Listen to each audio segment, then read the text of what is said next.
Hi guys, it's April and I have a review video today. I haven't done these for a while and I thought I would do one because Sharpie just came out with these creative markers. I have the brush version of them and there's 12 different colors. They're kind of acrylic, but not acrylic. They're not supposed to bleed and they're not supposed to ghost. So I thought I would give them a try. Obviously, I have already opened them and I have started to use a few of these markers in my coloring, but I figured I'd do a full dedicated video to just give my brief thoughts on these markers. So, first thing first, swatches. I have yet to make a swatch chart for these. I'm not 100% sure I will because there is only 12. Should I do this in a reasonable order or should I just go absolutely crazy? I don't know if I can go absolutely crazy. My brain probably won't let me do that. Okay. Now, one thing to note, while there is a color indicator on the cap, there's really no name or anything anywhere else. I mean, you can clearly see it when you open the marker that the color is on the tip, but otherwise, there's no naming convention, which isn't that surprising with Sharpie because they don't normally do that. I do really enjoy the way the color goes down with these. It goes on pretty solid and the brush tip feels pretty decent. It's just a regular foam brush, but I love the fact that there's absolutely no streaking.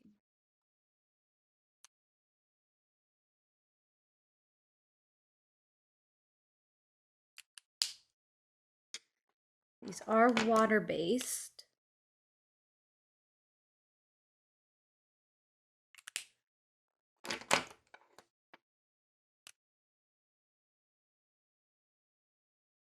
I think I just like how vivid they are.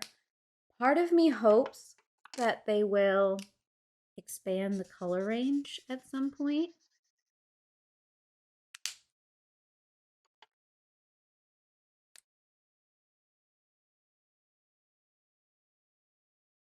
But we will see.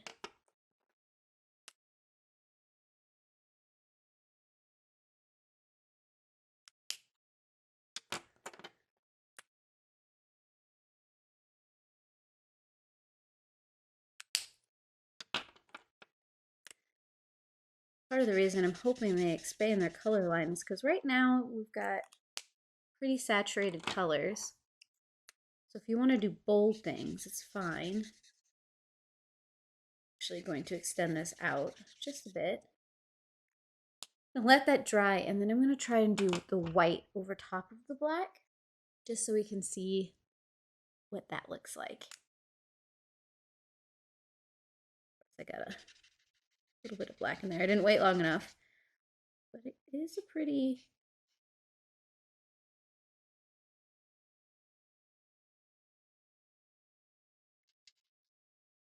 goes down like most marker whites do. I think my biggest test is going to be whether or not it bleeds through on coloring books and how that lays down. But overall, I love the color payoff on these markers. And they're not really that expensive. They're Sharpie, but the color range is very limiting right now if you're thinking about using them for something like artwork. Unless you have that big, bold style, then they really work because, I mean, this is the same color range that Posca has. And I know a lot of people really like Posca. I really like Posca. Let's try it in a coloring book. So I have Fright and Seek. This is a thinner paged coloring book. It is two-sided.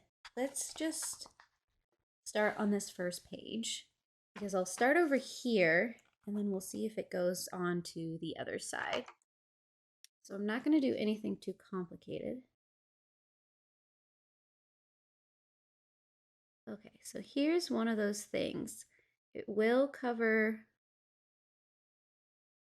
black lines.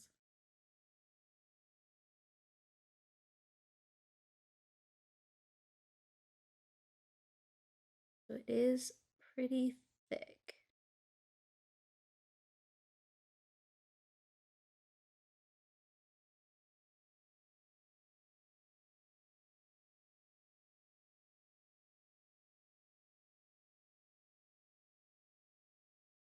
And that's just one layer.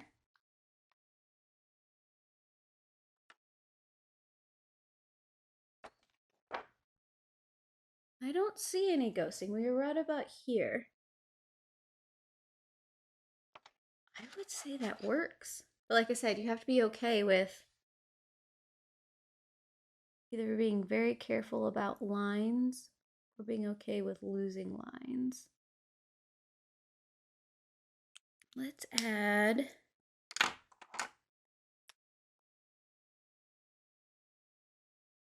a second layer to that tree.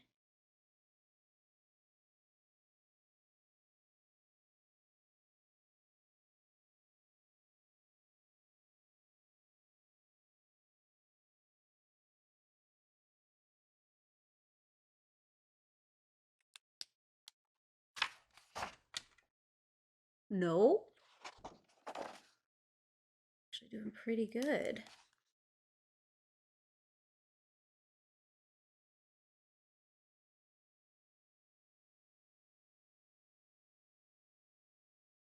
Because of course we're not built for blending, but you can get some fun block styling with them. Okay, if you do 2 layers without letting the first layer dry, you're adding that extra water. So that's why you're starting to get that ghosting coming through. But if you do 1 layer, let it dry, and then do another layer, it seems to be handling it okay. Let me try one more time. We'll get a little more adventurous.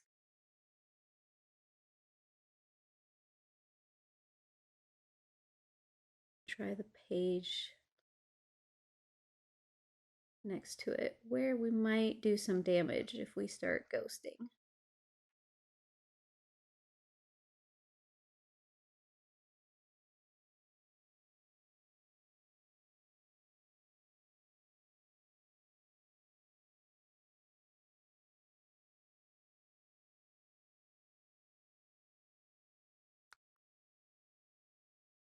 We'll let that dry a little bit.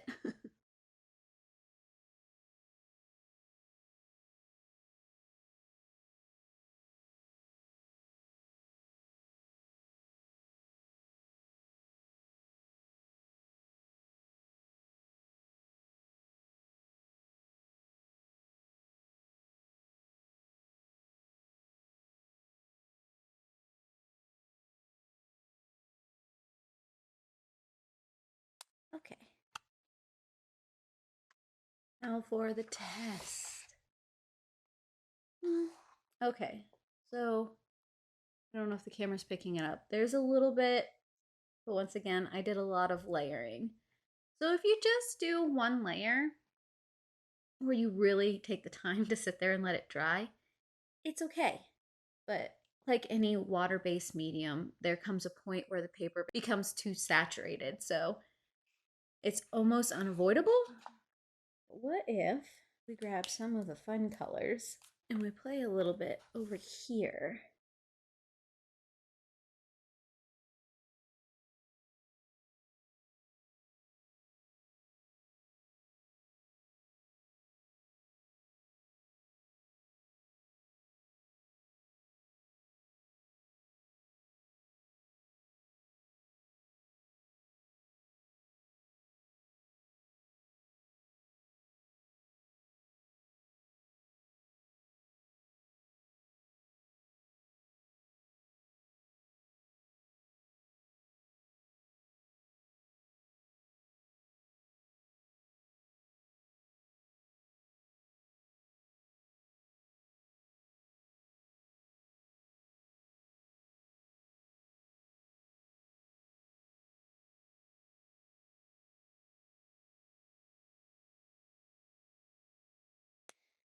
Okay, I know I haven't colored much of this picture, but I did use all the colors and I really wanted to test out dry layering. And it looks like it did pretty well. There is a little bit of ghosting starting to happen. I will say that for coloring, acrylic isn't, or acrylic style isn't always the easiest to work with, especially on something this small, because you start to lose your lines and the way you have to layer things to get dimension doesn't always work out the greatest.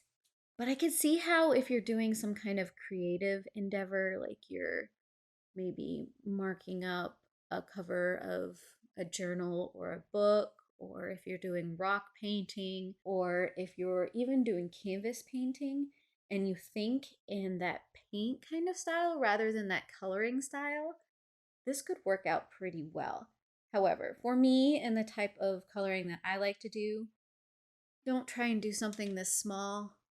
And if you want to keep the detail, they're not the greatest. I did have another coloring book. This is a infinite coloring book by Jen Katz. I've had this one for years. A continuous it's a continuous picture. So it's one of those ones where the image kind of just it keeps building on itself. And so part of me is like, well, I want to make sure I get all the like things together and keep the colors coordinated within this book. But I also kind of want to test some of these in here. And I've actually just found the perfect little thing. We've got these little stars. This is a thicker paged book.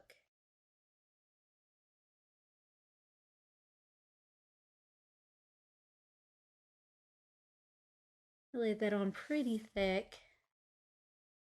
Good part about this is it's not two-sided. It is yellow. It will be harder to see the ghosting if it does happen.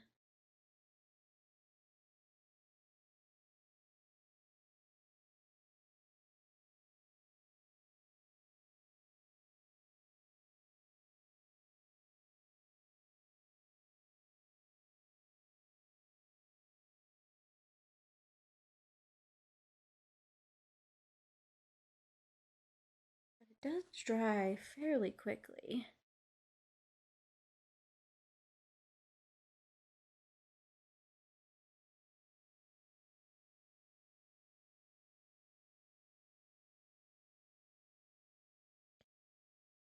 There's a little bit of wet layering there.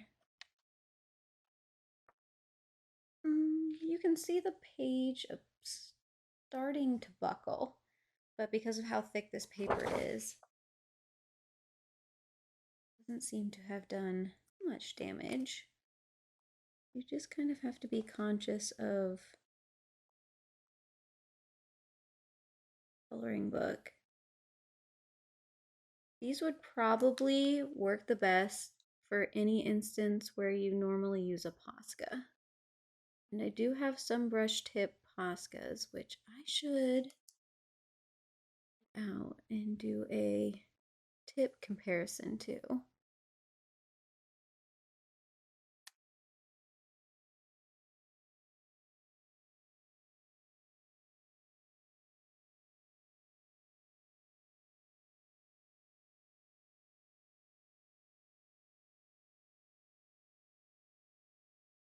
Kind of liking that, especially with the pink.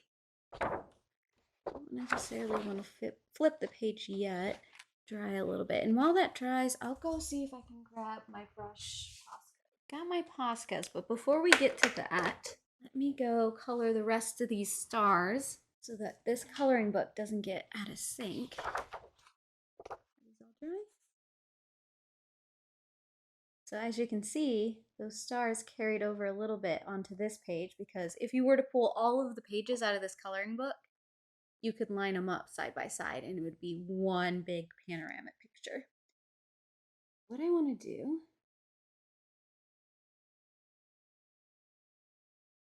these stars colored.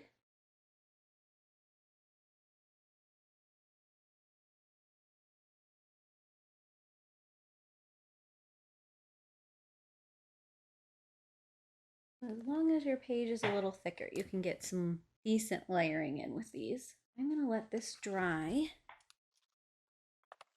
I'm gonna do a quick Posca comparison. So the only Poscas that I have that are somewhat similar to these markers are in black and white. I do have the colored Poscas, but they are the pen tip ones, so it's not quite the same comparison. I have this 3mm, which has got a foam tip. As you can see, it's got the same kind of coverage as the Sharpie. I think both of these, if I remember right, you can hear the ball inside to keep the ink from solidifying inside the pen and keep it flowing. Of course, the Posca is definitely noisier. And then I also have these two brush. It looks like I have never used the black brush or the white brush. So these actually need primed, which is something you don't have to do with the Sharpies. But let me get the black Sharpie. So it's not quite the same tip. This one rounds a little more on the Sharpie and is a little shorter. This is actually a brush and this is foam. That's where those are different. Here's the issue. Since I haven't primed either of these,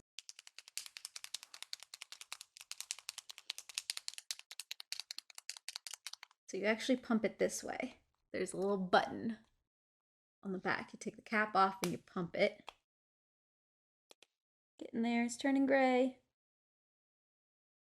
There you go. You can see the ink starting to flow into those bristles. There you go.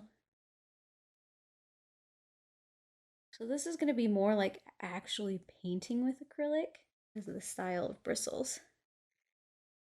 I will admit, never used this before, obviously since it wasn't primed.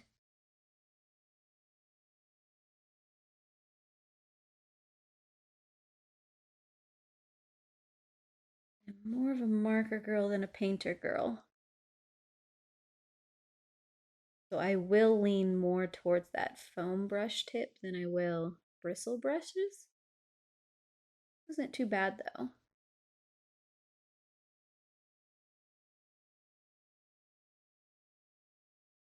But you have to constantly think about re-priming something like this sometimes.